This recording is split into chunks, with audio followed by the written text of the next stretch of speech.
Well, good early morning, YouTube.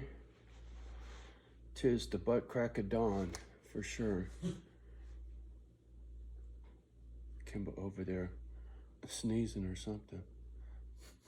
She gets all wound up under the covers and she can't breathe. She has to come up for air. Anyway,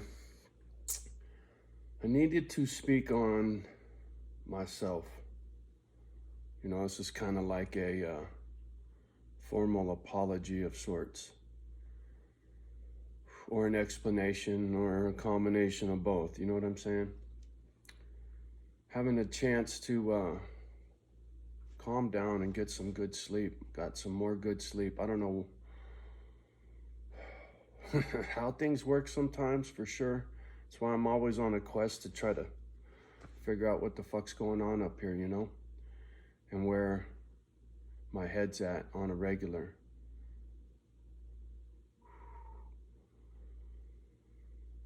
Reevaluating my recent behaviors and really being honest with what it was I was doing and why. My biggest problem lately, I think, is too much time alone. And my imagination getting the best of me. See, for me, what happens, because now that I've had some time to reevaluate my recent behavior, I get stuck in my head. And then I start thinking scenarios, how people are trying to get over on me or hurt me or fuck with me. I mean, yeah, I got some trolls fucking with me still. Deleting comments, or excuse me, flagging comments. And then misfits are popping up, thanks guys, and leave a comment somewhere else on other videos, you know.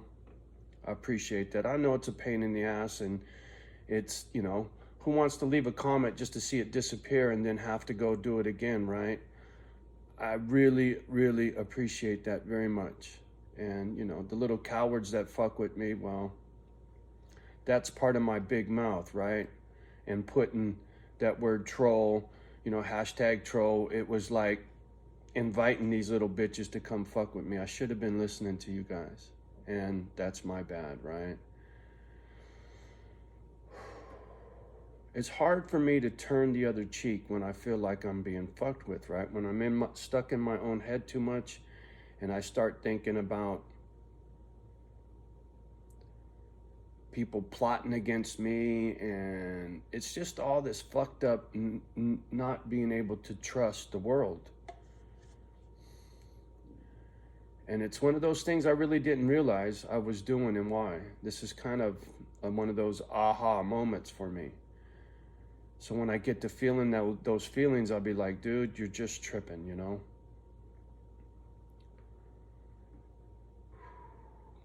And I don't know, maybe somebody out there needs to hear that because you do the same shit. I don't know.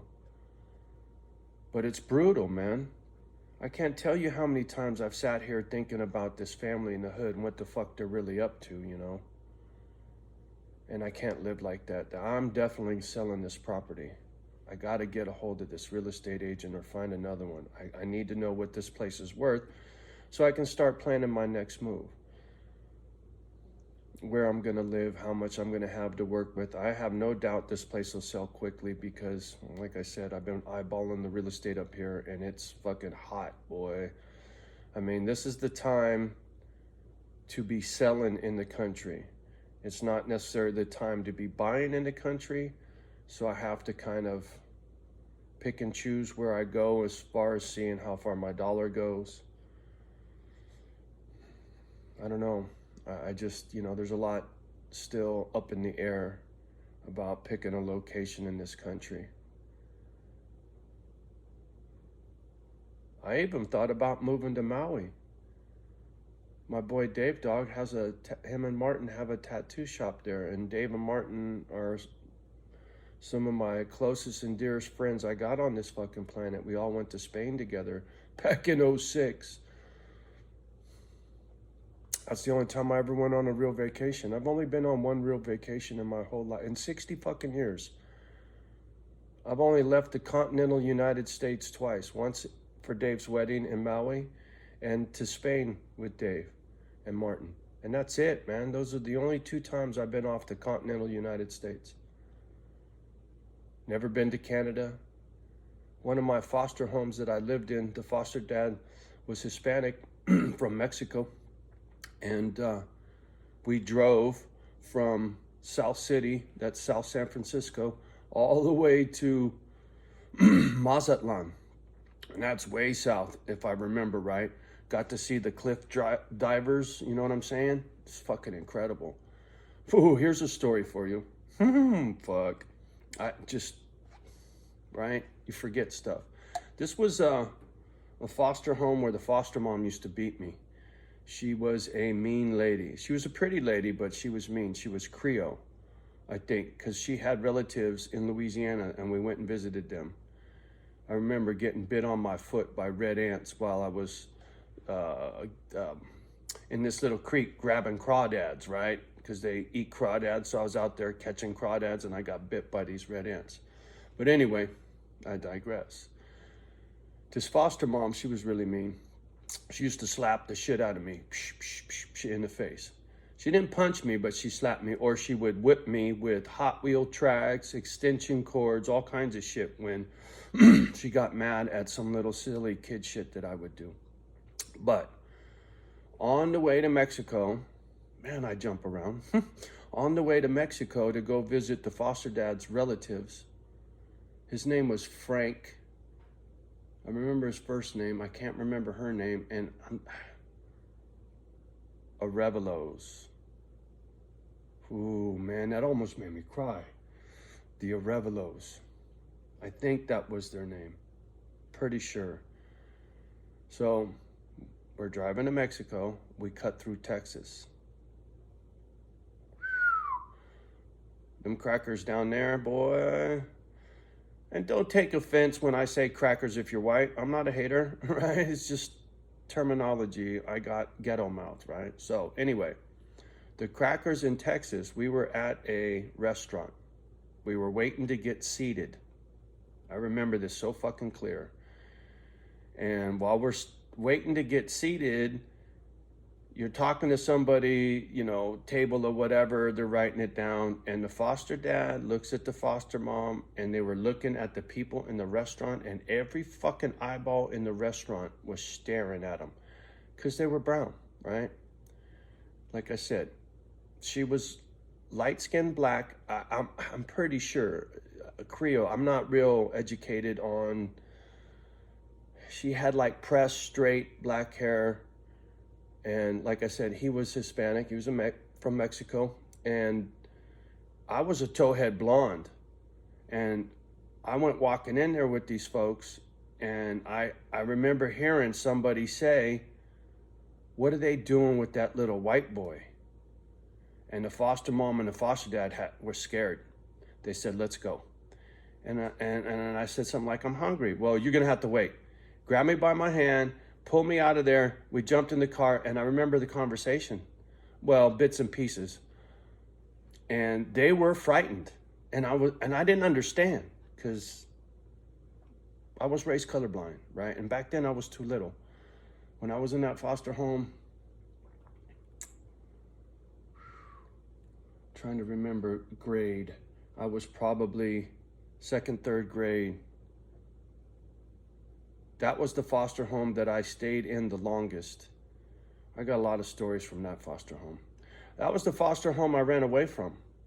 Get this, I was living in San Mateo, and I was supposed to do a report in school, and I didn't do it because my reading was fucked, and I just didn't do it. And I knew my foster mom was going to get a phone call that how come he didn't do his homework. Teachers were like that back in the day. They were very proactive. They would snitch you off right and left when you didn't do your shit. And I didn't do my stuff, and I knew I was going to take a beating. And I was like, fuck this, man. They're not going to beat me no more.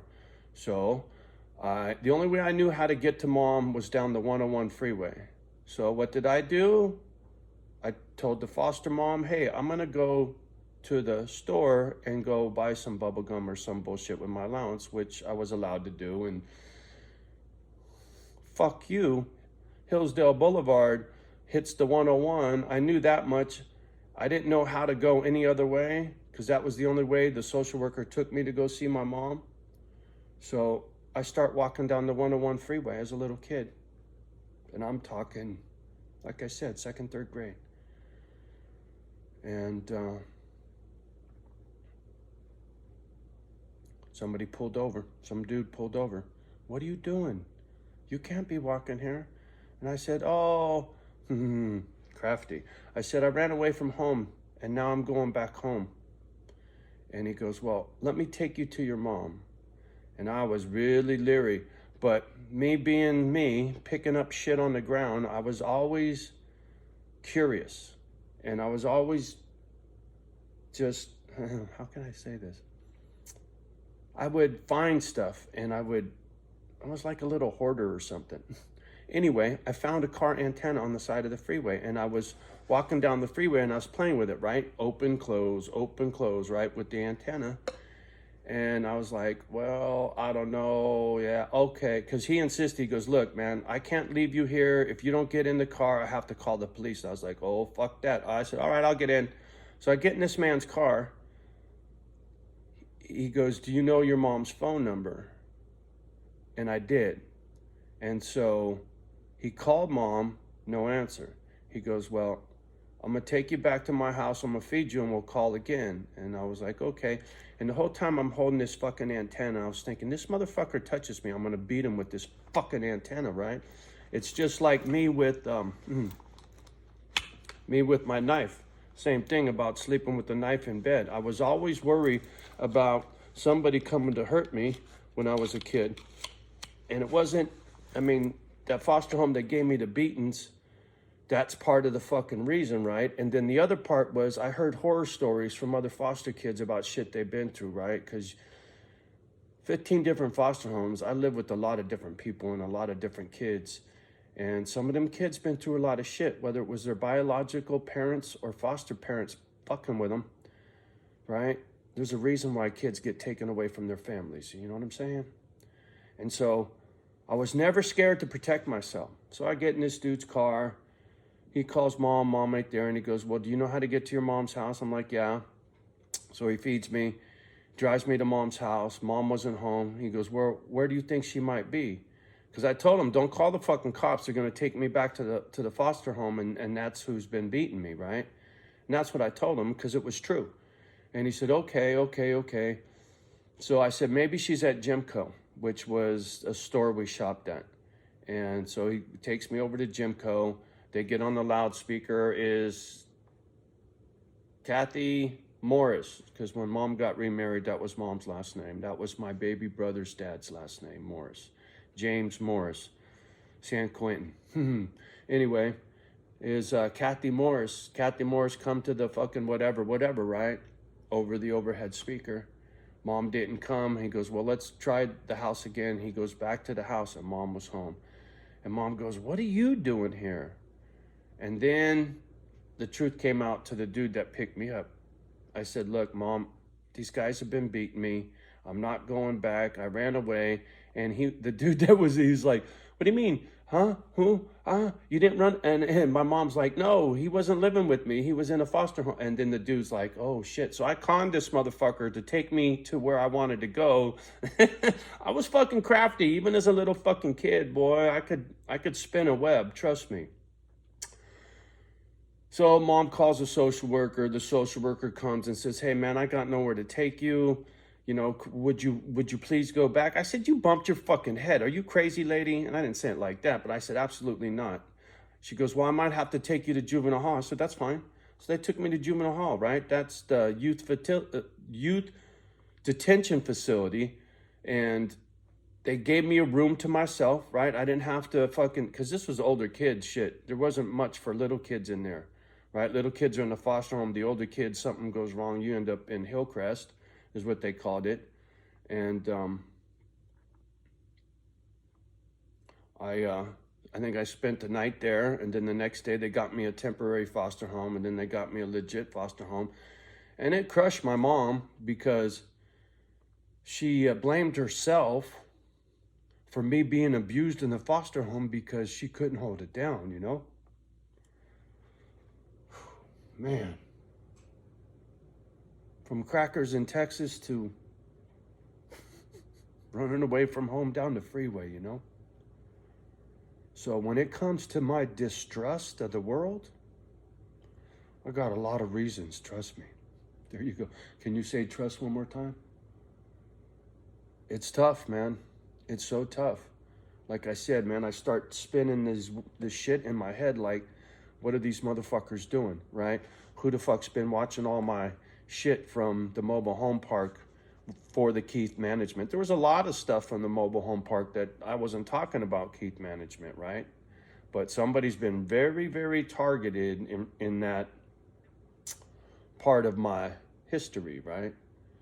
And this is what I was trying to remember. The statute of limitations hasn't run out for me to file suit against them fuckers, boy.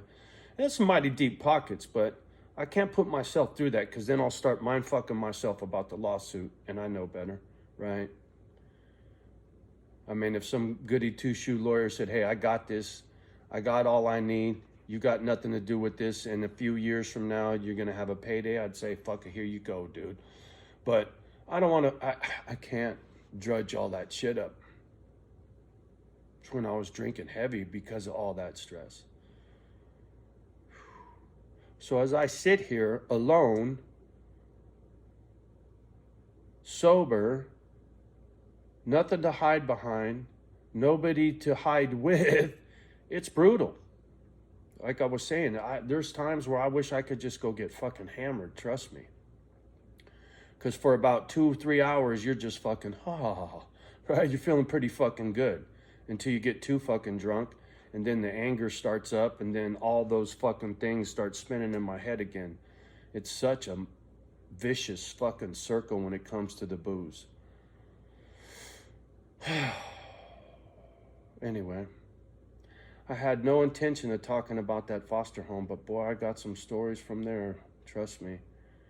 I never really did any real talking on foster homes and foster parents. Maybe I ought to do a series on that. My first foster home, my second foster home, that kind of thing.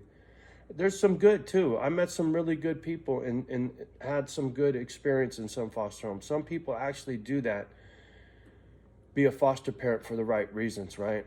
Because they got a good heart and they want to help. Most of them, they just wanted the fucking money and they were cheap, right? They didn't buy me the clothes they should have been buying me, and I seen them spend more money on their biological kid than me, and it made me feel like